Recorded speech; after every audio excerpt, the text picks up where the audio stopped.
This is our review for Daddy's Home 2, okay? Yeah, we're here to review the movie. I'm in it with Will Ferrell and everything. There were 2 dads, and now there are more dads. It's going to be funny, all right? It's going to be really good, and we're going to bring in some new parents, and it's like a whole new relationship. I thought I was doing Wahlberg. We're both doing Wahlberg? No, like I know we said you were going to do it. I heard you do it, though. I was like, oh, that's fun. I want to do Wahlberg, too. It's going to be really fucking confusing, though, for like all our listeners, I think, if both of us do Wahlberg. Our listeners are smart. They can figure it out. I mean, they're not that smart.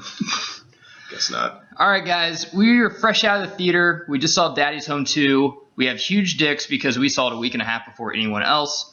And here is our Broforce Squad review. I'm Matt. He's Jeff, grading this movie like we grade all our movies on our 5 criteria: cast, story, best scene, impacts on pop culture, and rewatchability. So, Jeff, I'll throw it to you for the cast. All right. Going to do the compliment sandwich here. Linda Cardinelli, if you're listening to this, and I know you are, please return my text messages. All right? No, she's incredible. I wish she was in more of this movie, but sadly she kind of has to be the straight man because everyone else around her is so ridiculous. I like John Lithgow in this. I think he had a funny dynamic with Ferrell. It got a little tired towards the end of the film. And then the other thing that I'll say is, and we'll get into this a little in story and plot, but the kids in this movie had a lot to do, kind of like in the first one, and it was a little much at times, but overall the cast was fine. I'll let you speak a little bit more to Will Ferrell if you want. Will Ferrell, he doesn't have his fastball anymore for sure, and I don't understand, coming from a huge Will Ferrell fan, not from old school or anything, I loved him on Saturday Night Live, I don't really understand why he just plays this one character all the time. I mean, he's really diverse. I mean, he could play Ricky Bobby, Blades of Glory. I mean, see him on Saturday Night Live, he did a great Harry Carey, but he just kind of plays the guy who's really feminine, and then about halfway through the movie goes fucking ape shit and screams. There's like one moment where he freaks out. Yeah, and that's pretty much it. I thought Hannibal Buress was really missing from this film. I loved him in the first one. And Thomas Hayden Church. And Thomas Hayden Church was awesome. He's not in this either. But Mel Gibson saved this film for me. Honestly, guys, think of him what you want, but he is awesome in this movie. I mean, he was always an awesome actor. He just kind of had that He's just a psycho. midlife crisis. But he is hilarious in this. If you liked him in the trailer, he plays that exact rugged, tough, conservative dude that loves his guns and all that shit, and is going to be like, he's the tough dad, and you know, you shouldn't talk things out. You should just beat the fuck out of the bully and stuff. He's hilarious. He wasn't really around in Wahlberg's youth and stuff, and he was like kind of a playboy. They show kind of a flashback scene where he like bangs this chick and stuff. It's pretty funny. He's the most bro character in this movie for sure. So going right into story. So basically, the dads come home from Christmas because the youngest girl is like, I hate Christmas because I have to go all over the place. And a lot of kids feel that way if they come from parents that are divorced, that, okay, we got to go to mom's, and we got to go to dad's, and we got to go to the stepdads and everything. So they decide to just get everyone together for Christmas. Wahlberg's family, Ferrell's family, everyone. Do you have anything else to add to that? The only thing I'll add is there is a lot going on in this movie for a comedy. There's times where they try and throw some emotion at you. There's like 11 different storylines in this, and I don't think I'm exaggerating. I think there might actually be 11 different things to keep up with. And I understand they're trying to set the stage for a lot of these different relatable comedic situations. But there was a time where I was like, dude, there is so much happening right now for Daddy's Home 2. I'm kind of hungover. I was sort of just hoping to watch something mindless and laugh.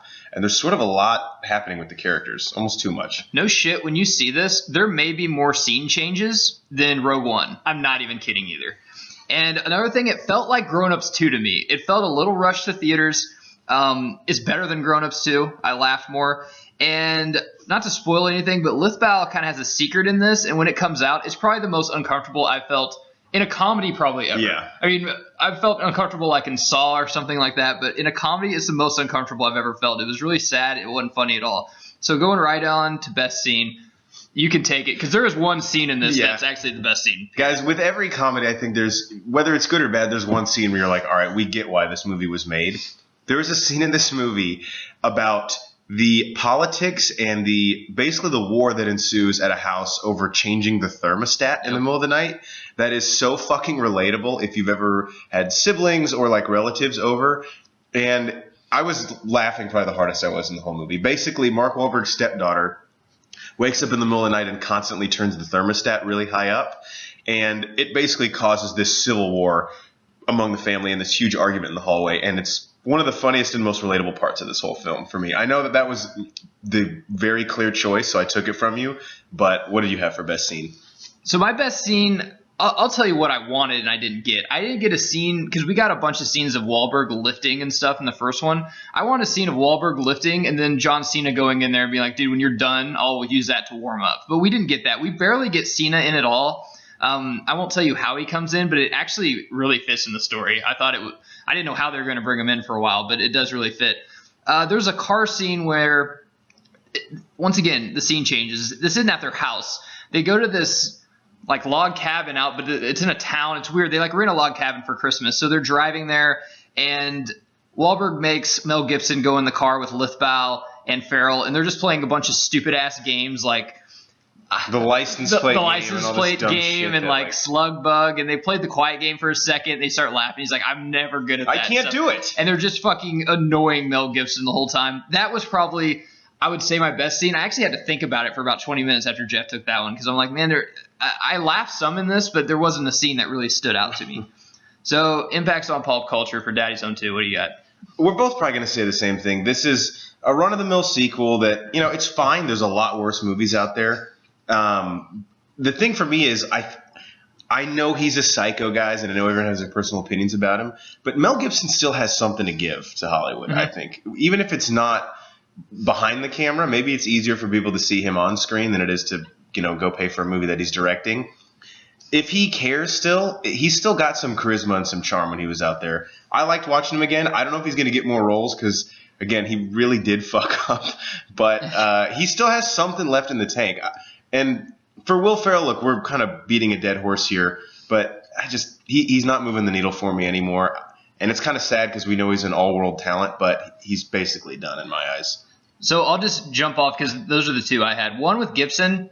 I want to question the people. I love Gibson. I've always loved Gibson. I love him in Maverick. I loved him in pretty much all the movies. As a director, not as much because they got kind of serious for me. But if you hate him, you got to look at some of the actors you like. Like Johnny Depp has beaten women. Christian Bale's a psycho too. So it's like, everyone in Hollywood is a little off. I think we can all agree with that. I just like him because he entertains me when I go to the theater.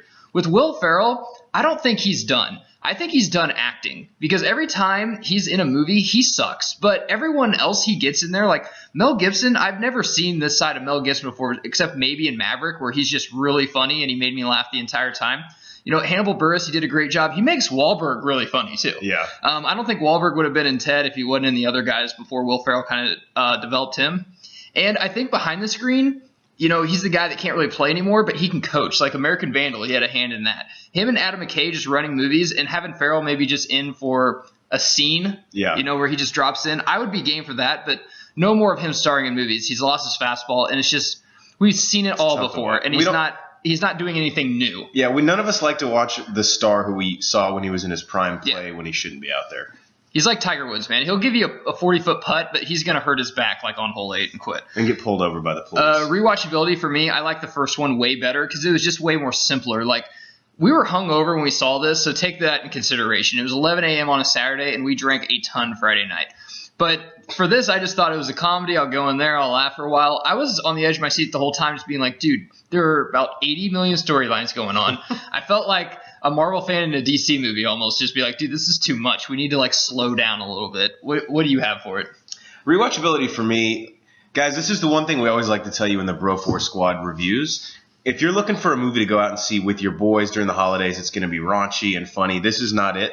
If you're with your family and you want to see something that's a little more tame but is still entertaining, I would recommend this. I don't think, though, it's worth your $15 or whatever to go to the theater. This is a good cable watch, and I'll probably watch a little bit of it when it's on. But like you said, it's just as serious, or it at least tries to deliver as much of a message as it does try to be funny. And so I just think inherently when it's on cable, if it's one of those parts, I'm not going to be interested in it. So probably don't spend your money on it. And I would just wait because we all know we're going to be blowing our money like crazy the next month or two at the box office. Yeah, and I thought it kind of missed its mark too. I thought this would be a perfect movie to put out around Black Friday or something when you're shopping the whole time and your mom's going to be shopping for hours. You just want to go see a flick with your uncle or something like that. But once again, man, this is not a movie for the boys if you want to get drunk and go to Ugly Sweater Party or something. This is a movie for the entire family to go see, a la Grown Ups, kind of like that. All right. He is Jeff Hornacek. I'm Matt Geiger. We've been the Bro Force Squad. Check us out. Our website, broforcesquad.com, where we write blogs. We induct stupid people into the Hall of Fame. And we have a Twitter at Bro Force Squad. tweet at us, follow us, and of course subscribe to us on YouTube and iTunes. Until then, we'll see you later. The thermostat is a sacred covenant.